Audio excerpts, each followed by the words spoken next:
I grew up in Canada and was and am a proud Canadian. But I had an American dream. When I was a kid, I had the map of the United States on my bedroom wall with the route that I was going to take and travel all across the country. I had it all down the West Coast and then across the South and then back up the East Coast and then into Canada and then across Canada back to Vancouver. I had that map and I looked at it every day and dreamt about it. Then, when I started playing the saxophone in school band in grade 8, I had a jazz dream. I wanted to go to New York City and play bebop in New York City, where that music originated from.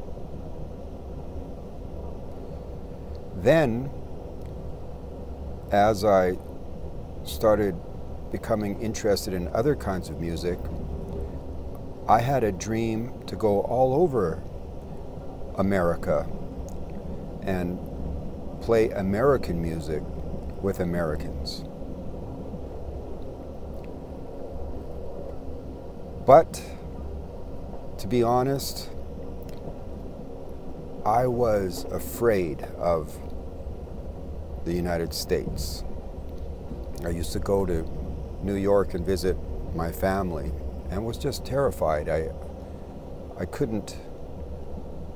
just thought something really bad would happen if I moved there. So I moved to Europe instead. And I lived in Europe for 23 years. 13 years in Amsterdam and then 10 years in Paris after that. And the whole time I was dreaming about New York,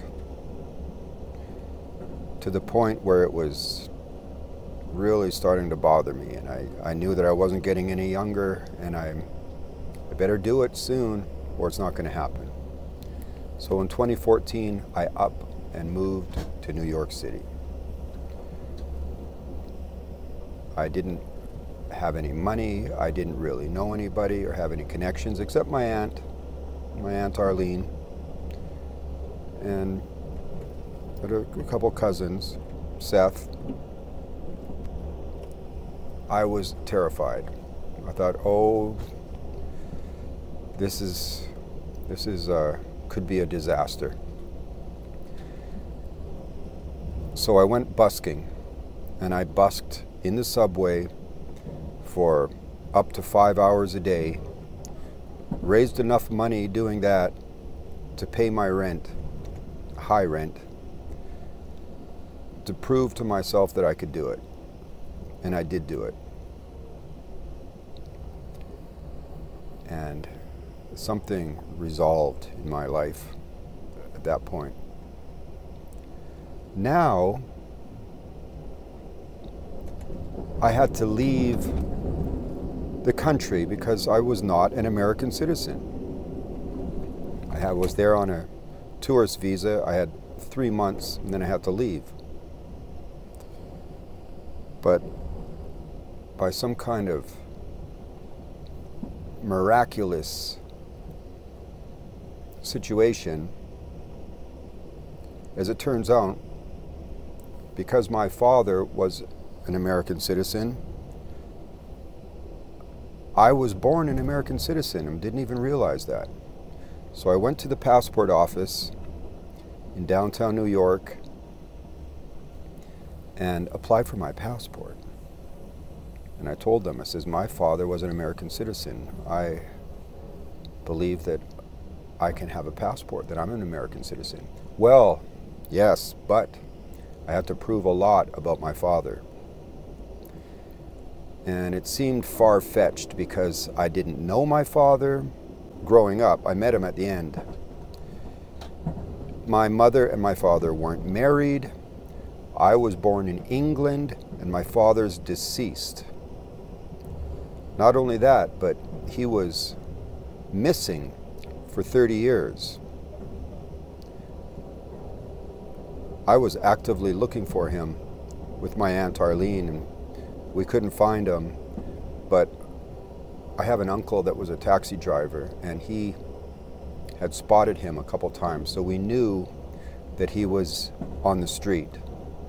When you're trying to find a homeless person in New York City back in the 80s and 90s, the numbers are staggering.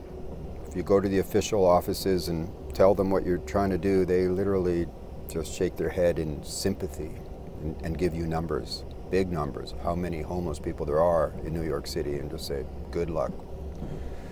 So me and my aunt were literally walking around the Lower East Side, around the Bowery, Tompkins Square Park, with a 25-year-old, or even more older, photo of my father when he was 26 years old. And we were showing that picture to other homeless people in Tompkins Square Park and asking if they knew him. Well, needless to say, no, that didn't work. And then along came Rudy Giuliani, the mayor of New York.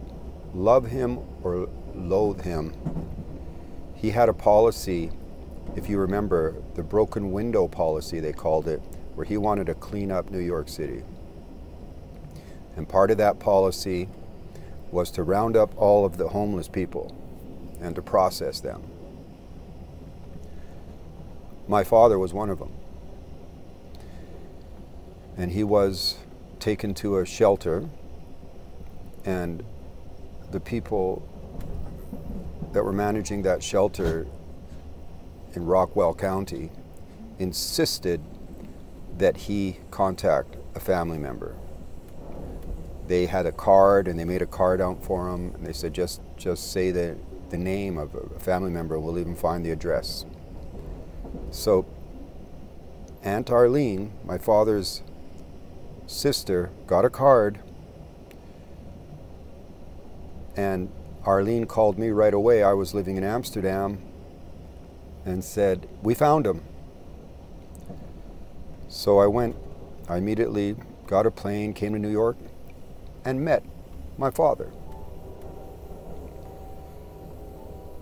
which was another resolution. He died a couple years after that. So my father gave me a great gift, and that is because he was an American citizen, I am an American citizen. Back to the passport office in New York, August 8th, 2015, they said you need to have a lot of information to prove that he actually was your father and that he lived in the United States for a certain amount of years. It was very, very difficult to come up with all these documents because he was, as they say, off grid. He didn't really have any history. They asked me, well, school records, that'll work. So we went to his school where he went to in Brooklyn, and by some malchance, all of the school records of the school that he went to were destroyed in Hurricane Sandy. So we went back to the passport office and told them that and said, isn't this considered a force majeure? Is this not can we make an exception because of this? No, they said no. Went back 3 times to the passport office with more information. They kept saying, no, no, no, you don't have enough information. And then the last time, after 6 hours in the office, they called me up again, and I said, I know that he was my father, and I think you know also with the info we have. And that makes me an American citizen. I said, and I am a jazz musician. And my dream is to play jazz in New York City and to play American music in America.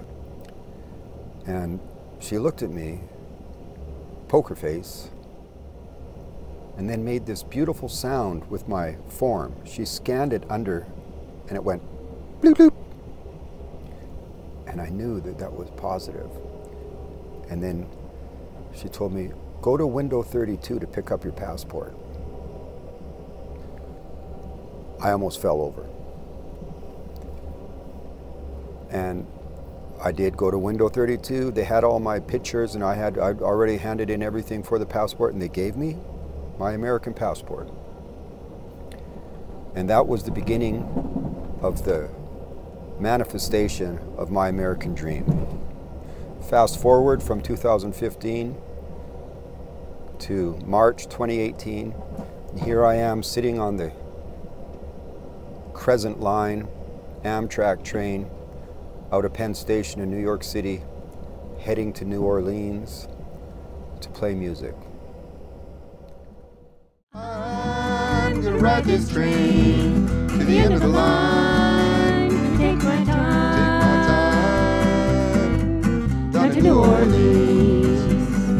Hear that trumpet sound and the walls came down in the land of dreams. Down to New Orleans, ride this track. I ain't never coming back. Wee-hee-hee.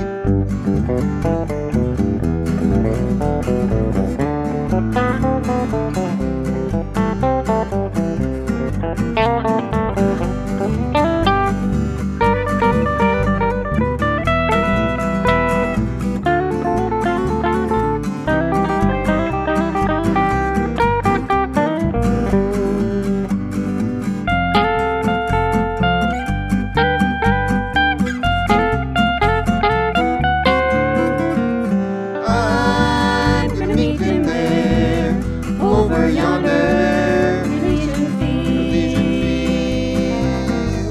up in New Orleans.